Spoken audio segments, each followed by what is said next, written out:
Hey guys, how's it going? Welcome to this video. Alright, so we're going to be talking about Stabilitrak issues with your GM vehicles, Chevy vehicles, Cadillac, GMC. Apparently this is a huge issue with GM vehicles, Chevy vehicles especially, and a lot of people have issues figuring out what causes the problem. They either try to fix it and can't fix it, or they fix it and it comes back. There are so many things that could cause this problem, and we're gonna go to on one by one what you guys can do to resolve this issue. Now, keep in mind, if you guys have watched videos after videos after videos of people having Stabilitrak issues, there are so many things that could cause this issue. But I'm gonna give you that one thing that has worked for over 2 years. It came back, but after I did this thing, it actually fixed the issue. But in any case, let's work on this problem, and hopefully this will help you guys out too. So obviously, if you guys have this issue, you get the traction light, you get the Stabilitrak light, you get the check engine light, and then you get the vehicle going to limp mode. And once it goes into limp mode, it's super scary because you think there's some issue with your transmission or some serious fault with a mechanical fault with your vehicle. We're going to try to help to fix that issue. Obviously, it's a dangerous situation. It makes your vehicle almost immobile. And if you guys have Chevys and GM vehicles, I'll tell you guys what, it's one of those things where it's a simple Stabilitrak issue, traction issue, Stabilitrak and traction issue will keep your vehicle from working normally. And GM literally shuts down your vehicle to the point where it's almost unusable, and it's a pain in the butt. But well, let's see if we could help you guys out. All right, guys, so let's go to the first thing you guys should look at if you guys have this Stabilitrak issue. That first thing is the ECM ECU fuse. A lot of people have said that when that fuse blows, it's a 15 amp fuse under the fuse box, under the under the hood. And if that fuse blows, obviously you're gonna have Stabilitrak issues. Check engine light will come on, and you will have also traction issues. But you're gonna have so many different other issues with the ECM fuse blowing. If all you guys have is Stabilitrak traction light issue, and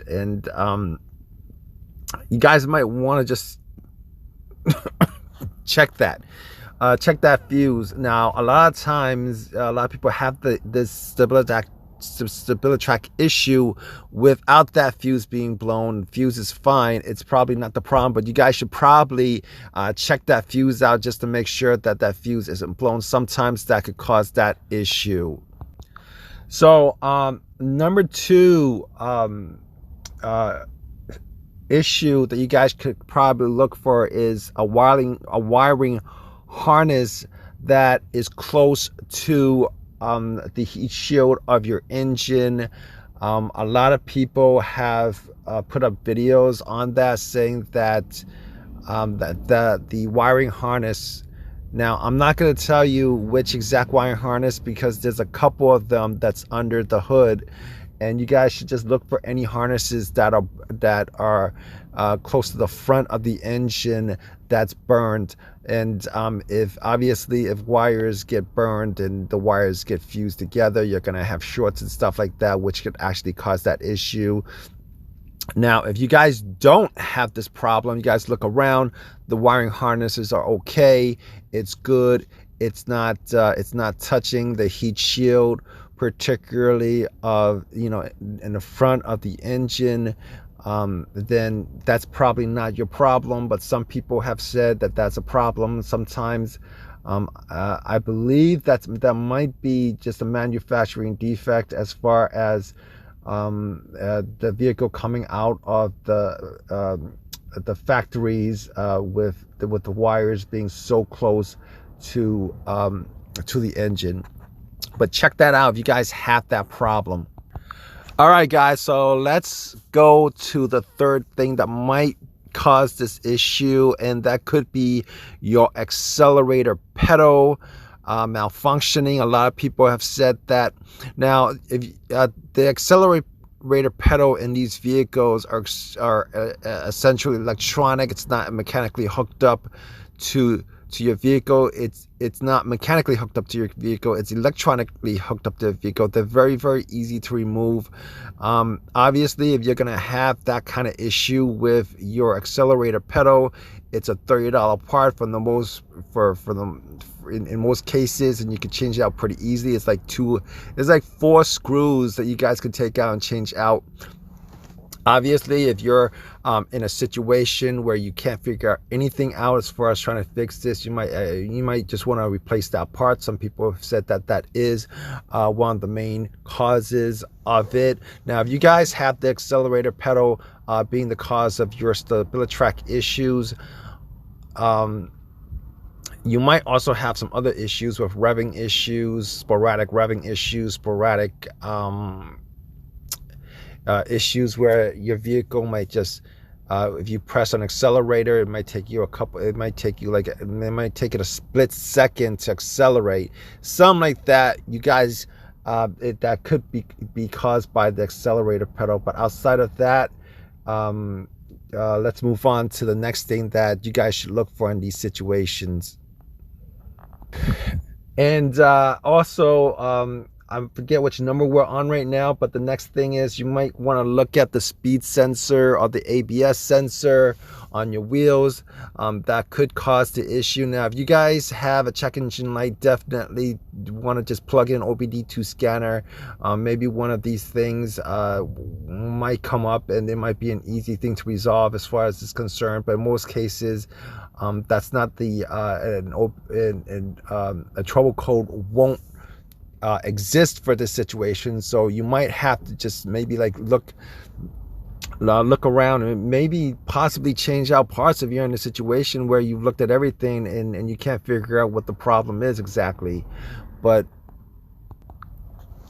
now let's move on to the thing that could possibly be causing your Stabilitrak issues outside of those components of your vehicle. Now, a lot of times if you take your vehicle to the dealership, they'll actually advise to change out the throttle body, which is an expensive thing. Now, before you guys do that, what you guys might want to do first is you're gonna want to take off the snorkel and get to the blade of the throttle body. A lot of times what happens is there'll be a lot of grime and oil and dirt accumulating on the grime and inside the throttle body. Now, if you guys are a little bit mechanically inclined, you guys might want to just take a rag, have some throttle body cleaner, throttle body spray that you guys can get from AutoZone, Advanced Auto, any of those places, even Walmart. Spray some of that stuff inside the throttle body. Use something to wipe it off and just clean it. And you might even want to use some kind of metal a metal brush to actually just brush along the blade on top of the throttle body inside, and then just clean it really well. You guys want to just probably do the same thing to the snorkel. Spray some throttle body in there, clean it, wipe it, make sure there's no excess dirt or oil or anything like that, and put everything back together, and hopefully That'll solve your issue. That has solved the issue for a lot of people who have had this situation where the other stuff that I've mentioned weren't the cause of the Stabilitrak problem. Now, there might be other things that could cause this issue. Obviously, if you guys have Chevy vehicles or GM vehicles, you guys know the weird electrical quirks that exist with these vehicles. I've had a couple of GM Chevy vehicles. After it gets to a certain mileage, you get weird stuff happening with the electrical system. And I've done videos on that before, and it gets really frustrating. But if all else fails, outside the stuff that I mentioned, with in regards to this issue, definitely just clean out your throttle body, and hopefully it'll just end up being that will resolve your issue. If it doesn't come back, obviously, if you clean it, you delete it, you delete the code, and it doesn't come back after a while, you kind of know that that's probably an issue. You might have to do it once every couple of years. But to be honest with you, as far as the throttle body getting dirty and grimy with oil and dirt and stuff like that, it does, because that's where the air goes through. And sometimes you get a lot of grime in there. So clean that up, and hopefully that helps you out with your Stabilitrak situation. Leave a comment if it has. Leave a comment if you guys have any other thing that you guys can think of that could cause the situation that you guys did to fix your problem. But please subscribe, please give me a thumbs up, all that good stuff. Appreciate your time. All right, guys, take care.